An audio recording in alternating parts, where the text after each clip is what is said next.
Shalom semua, perkenalkan nama saya Menanti Manulang. Saya dari grup D semester 5. Jadi di sini saya akan berkhotbah dengan jenis khotbah ekspositori yang diampu oleh Ibu Oloria Malau. Sebelum kita mendengarkan firman Tuhan, marilah kita bersatu di dalam doa. Bapa yang baik di dalam surga, sungguh kami berterima kasih Tuhan, karena Engkau memberikan napas kehidupan pada kami. Dari tadi malam hingga pada hari ini kami masih bisa merasakan kasih karunia-Mu. Bapa yang baik, saat sebentar kami juga akan mendengarkan firman-Mu, kiranya Engkau yang mengurapi hamba-Mu agar dapat menyampaikan firman dengan baik. Di atas segala itu Bapa, kami orang berdosa, kiranya Engkau mengampunkan segala dosa kami. Melalui anak-Mu Yesus Kristus kami telah berdoa ke hadapan-Mu. Amin. Baik, khotbah kita pada hari ini terambil dari Mika 5 ayat 1-14. Saya akan membacakan untuk kita semua dengan judul perikop Raja Mesias dan Penyelamat Israel. Tetapi engkau, hai Betlehem Efrata, hai yang terkecil di antara kaum-kaum Yehuda, daripadamu akan bangkit bagiku seorang yang akan memerintah Israel, yang permulaannya sudah sejak purbakala, sejak dahulu kala. Sebab itu Ia akan membiarkan mereka sampai waktu perempuan yang akan melahirkan telah melahirkan, lalu selebihnya dari saudara-saudaranya akan kembali kepada orang Israel. Maka Ia akan bertindak dan akan mengembalakan mereka dalam kekuatan Tuhan, dalam kemegahan nama Tuhan Allahnya. Mereka akan tinggal tetap, sebab sekarang Ia menjadi besar sampai ke ujung bumi, dan Ia menjadi damai sejahtera. Apabila Asyur masuk ke negeri kita, dan apabila ia menginjakkan tanah kita, maka kita akan membangkitkan melawan dia 7 gembala, bahkan 8 pemimpin manusia. Mereka itu akan mencukur negeri Asyur dengan pedang, dengan negeri Nimrod dengan pedang terhunus. Mereka akan melepaskan kita dari Asyur apabila ia ini masuk ke negeri kita dan menginjak daerah kita. Maka sisa-sisa Yakub akan ada di tengah-tengah banyak bangsa seperti embun daripada Tuhan, seperti dirus hujan ke atas tumbuh-tumbuhan yang tidak menanti-nantikan orang yang tidak mengharap-harapkan anak manusia. Maka sisa-sisa Yakub akan ada di antara suku-suku bangsa, di tengah-tengah banyak bangsa, seperti singa di antara binatang-binatang hutan, seperti singa muda di antara kawanan kambing domba. Kemanapun ia pergi, maka ia membanting dan menerkam, sedang tidak ada yang melepaskan. Tanganmu akan diangkat melawan para lawanmu, dan semuanya musuhmu akan dilenyapkan. Maka akan terjadi pada waktu itu, demikianlah Tuhan, aku akan melenyapkan kudamu dari tengah-tengahmu dan akan membinasakan keretamu. Aku akan melenyapkan kota-kota negerimu dan akan meruntuhkan segala kubumu. Aku akan melenyapkan alat-alat sihir dari tanganmu, dan tukang-tukang peramal tidak ada lagi padamu. Aku akan melenyapkan patung-patungmu dan tugu-tugu berhalamu dari tengah-tengahmu. Maka engkau tidak lagi akan sujud menyembah kepada buatan tanganmu. Aku akan menyentakkan tiang-tiang berhalamu dari tengah-tengahmu dan akan memunahkan berhalamu. Aku akan membalas dendam dengan murka dan kehangatan amarah kepada bangsa-bangsa yang tidak mau mendengarkan. Demikian firman Tuhan. Shalom. Pasti di antara kita banyak yang merasa hidupnya kecil, tidak berarti, tidak punya masa depan. Atau pernah nggak ada yang berkata, aku hanya orang biasa Tuhan, ekonomiku pas-pasan, aku tidak sepintar orang lain, aku tidak punya koneksi, aku tidak punya orang dalam. Dunia ini mengajarkan kita memang tentang hal-hal yang besar. Kalau yang hebat, yang kaya, terkenal, dan berkuasa itu orang yang bisa mendapatkan segalanya. Tetapi firman Tuhan justru menunjukkan sesuatu yang sangat berbeda. Keselamatan dunia kita lahir dari kota yang kecil bernama Betlehem. Di saat Israel tertekan, takut dan terancam oleh musuh, Tuhan tidak mengutus Mesias dari istana yang megah, bukan? Tetapi Dia lahir dari tempat yang kecil dan sederhana, yaitu Betlehem. Dari sinilah kita belajar bahwa Tuhan sering bekerja justru dari tempat yang tidak dianggap atau sederhana, bukan dari tempat-tempat yang megah.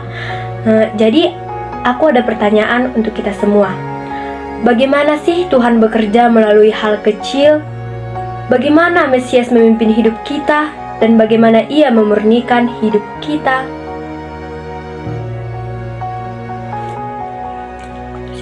Oke, misalnya bersama. Melalui Mika 5 ayat 1-14 ini, Tuhan mengajarkan 3 karya besar Mesias dalam hidup umatnya. Yang pertama yaitu Mesias datang dari tempat yang dianggap kecil. Kita bisa melihat dari ayat 1 dan 2. Bethlehem adalah kota kecil tidak terkenal, bahkan diremehkan. Namun, dari sanalah lahir pemimpin yang menguasai Israel dan dunia.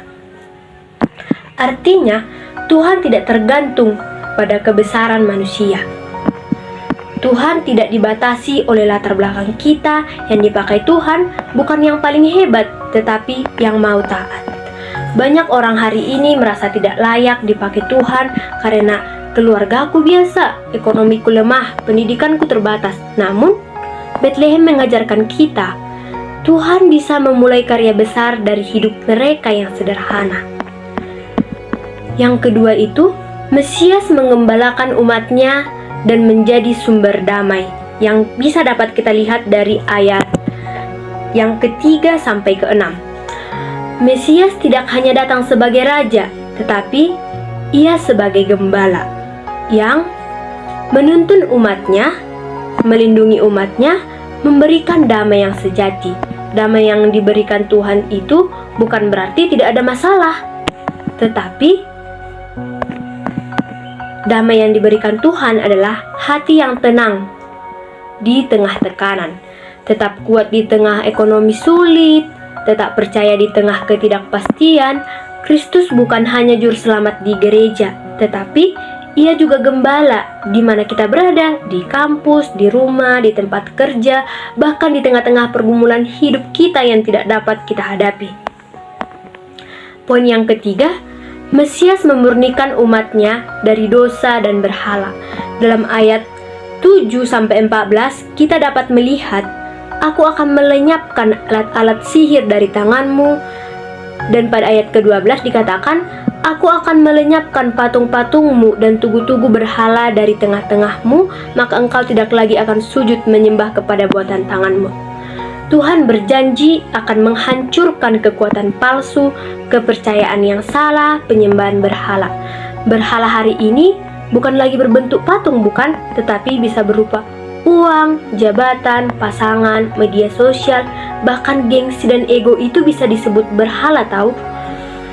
Banyak orang mengaku percaya Tuhan, tetapi hidupnya dikuasai oleh pengejaran harta, popularitas, kenyamanan dunia. Tuhan tidak hanya mau menyelamatkan kita, tetapi juga mau membersihkan hidup kita sepenuhnya dengan tidak menyembah berhala dan tidak menyembah patung-patung. Saya ada sebuah cerita, yaitu tentang ada seorang ibu yang berjualan kecil-kecilan di pasar. Setiap hari ia bangun subuh untuk memasak, mengangkat dagangan, dan pulang sore hari dengan banyak badan yang lelah. Banyak orang memandangnya sebelah mata, tetapi ia setia bekerja, setia berdoa, dan mendidik anak-anaknya dan takut akan Tuhan. Bertahun-tahun kemudian, salah satu anaknya menjadi hamba Tuhan, yang lainnya menjadi guru, dan yang lainnya juga menjadi perawat yang menolong banyak orang. Tidak ada yang menyangka bahwa berkat besar itu dimulai dari hidup yang kecil dan dianggap rendah. Persis seperti kota Bethlehem yang kecil itu. Dia merupakan kota yang kecil, tetapi dia dipakai Tuhan menjadi sumber keselamatan dunia. Yang dapat kita pelajari dari ayat Alkitab ini yaitu, yang pertama, jangan meremehkan hidup dan latar belakangmu. Yang kedua, serahkan seluruh pergumulanmu, hidupmu kepada Kristus sebagai gembala yang hidup. Yang ketiga, periksa kembali apakah ada berhala di dalam hidupmu. Yang keempat, hidup dalam pertobatan dan ketaatan yang sungguh-sungguh kepada Tuhan.